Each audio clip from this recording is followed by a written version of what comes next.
ഇതാണ് ghost blaster. കഴിഞ്ഞ ഡിസംബറിൽ നയാഗ്ര പോയപ്പോൾ ഞങ്ങൾ എടുത്തൊരു ആക്ടിവിറ്റി ആയിരുന്നു. ഈ ചെറിയൊരു കാറിൽ കുഞ്ഞൊരു ലേസർ ഗണ്ണ് കൊണ്ടാണ് നമ്മൾ ഇതിനകത്തോട്ട് എൻ്റർ ചെയ്യുന്നത്.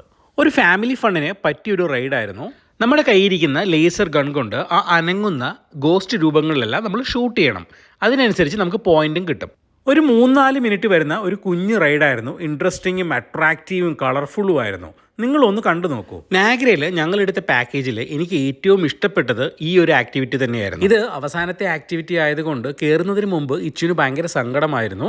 പക്ഷെ ഇത് കഴിഞ്ഞ് പുറത്തിറങ്ങിയപ്പോഴത്തേക്കും അവൻ ഭയങ്കര ഹാപ്പി. നമ്മൾ ഈ പോകുന്ന കുഞ്ഞു കാർട്ടിൽ 2 പേർക്ക് കയറാൻ പറ്റുള്ളൂ. ഇച്ചു മിഹയും ആദ്യമേ പോയി. ഞാൻ അവരുടെ പുറകെയാണ് വരുന്നത്. ഞാൻ വീഡിയോയിലാണ് കൂടുതൽ കോൺസെൻട്രേറ്റ് ചെയ്തതുകൊണ്ട് കൂടുതൽ പോയിന്റ് ഒന്നും ഞാൻ എടുത്തില്ല. പക്ഷേ ഇച്ചു മിഹയും കുറേ ലേസർ ഗൺ ഉപയോഗിച്ച് ഷൂട്ട് ചെയ്യുന്നുണ്ടായിരുന്നു. വളരെ അട്രാക്റ്റീവ് ആയ ഒരു ആക്ടിവിറ്റിയാണ്. എന്നാൽ പേടിക്കാനും അത്രമാത്രം ഒന്നുമില്ല. ഇച്ചു ആദ്യമായിട്ടാണ് ഇതേപോലെ ഒരു ആക്ടിവിറ്റിയിൽ കയറുന്നത്. അതുകൊണ്ട് അവൻ ഭയങ്കര സർപ്രൈസ്ഡ് ആയിരുന്നു, ഭയങ്കര എക്സൈറ്റഡും ആയിരുന്നു. നമ്മുടെ കയ്യിരിക്കുന്ന ലേസർ ഗൺ കൊണ്ട് വരുന്ന ഗോസ്റ്റിനെ ഷൂട്ട് ചെയ്യാൻ പറ്റുമെന്ന് അറിഞ്ഞപ്പോഴത്തേക്കും പിന്നെ അവൻ ഹാപ്പിയായി. ഇവിടെ നിന്ന് ഇറങ്ങി കഴിഞ്ഞിട്ട് ഓടി വന്ന് എന്നോട് ഭയങ്കര എക്സൈറ്റഡ് ആയിട്ട് അവൻ പറഞ്ഞത് അവനെ പിടിക്കാൻ വന്ന എല്ലാ ഗോസ്റ്റിനെയും അവൻ വെടിവെച്ചു എന്നാണ്. ഇനിയിപ്പോൾ സമ്മറിൽ നിങ്ങളെല്ലാം നാഗ്രയിൽ പോകുന്നുണ്ടെങ്കിൽ ക്ലിഫ്റ്റൺ ഹില്ലിലുള്ള ഈ ഒരു ആക്ടിവിറ്റി എടുത്താൽ എന്തായിരുന്നാലും വോത്തായി. ഞങ്ങൾ പോയത് ഡിസംബറിലെ കൊടും തണുപ്പത്തായിരുന്നു. ശരിക്കും ഈ സ്ഥലം സമ്മറിൽ വരാനുള്ളത് തന്നെയാണ്. എൻ്റെ ബർത്ത്ഡേ സെലിബ്രേറ്റ് ചെയ്യാൻ വേണ്ടിയാണ് നാഗ്ര ഞങ്ങൾ ഡിസംബറിൽ ചൂസ് ചെയ്തത്.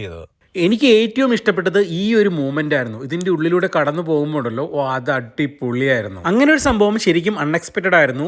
ഇച്ചുവും ശരിക്കും സർപ്രൈസ്ഡ് ആയി എന്നാണ് മിഹയും പറഞ്ഞത്. ലേസർ ഗൺ എടുത്ത് കുറച്ച് പോയിന്റ് എടുക്കാൻ വേണ്ടി ഞാനും കുറെ അവിടെ ഇവിടെയെല്ലാം ഷൂട്ട് ചെയ്തു. എന്നിരുന്നാലും എൻ്റെ കോൺസെൻട്രേഷൻ മുഴുവനും എങ്ങനെ വീഡിയോ എടുക്കാം, എങ്ങനെ ഇൻട്രസ്റ്റിംഗ് ആയിട്ട് വീഡിയോ എടുക്കാം എന്നായിരുന്നു. കാരണം അത്രയും കളർഫുള്ളായ ഒരു സെറ്റായിരുന്നു. പിന്നെ അത് മാത്രമല്ല, ഇനി ഇവിടെ എപ്പോൾ വരും എന്നുള്ളത് ഒരു ധാരണയുമില്ല. എന്നാൽ പിന്നെ വീഡിയോ എടുത്ത് സൂക്ഷിച്ചു വെച്ചാൽ പിന്നെ എപ്പോഴെങ്കിലും അയവറക്കാമല്ലോ.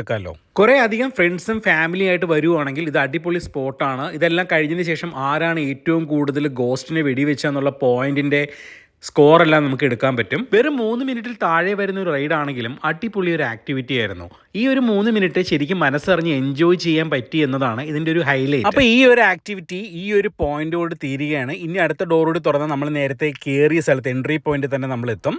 ഇതോടുകൂടി നാഗ്രയിൽ വന്ന എല്ലാ ആക്ടിവിറ്റിയും തീരുകയാണ്. അപ്പോൾ അതൊക്കെയാണ് ഇവിടുത്തെ വിശേഷം. ഇനി നമുക്ക് പുതിയൊരു വീഡിയോ, പുതിയൊരു ആക്ടിവിറ്റിയുമായി അടുത്ത വീഡിയോ കാണാം. Bye then.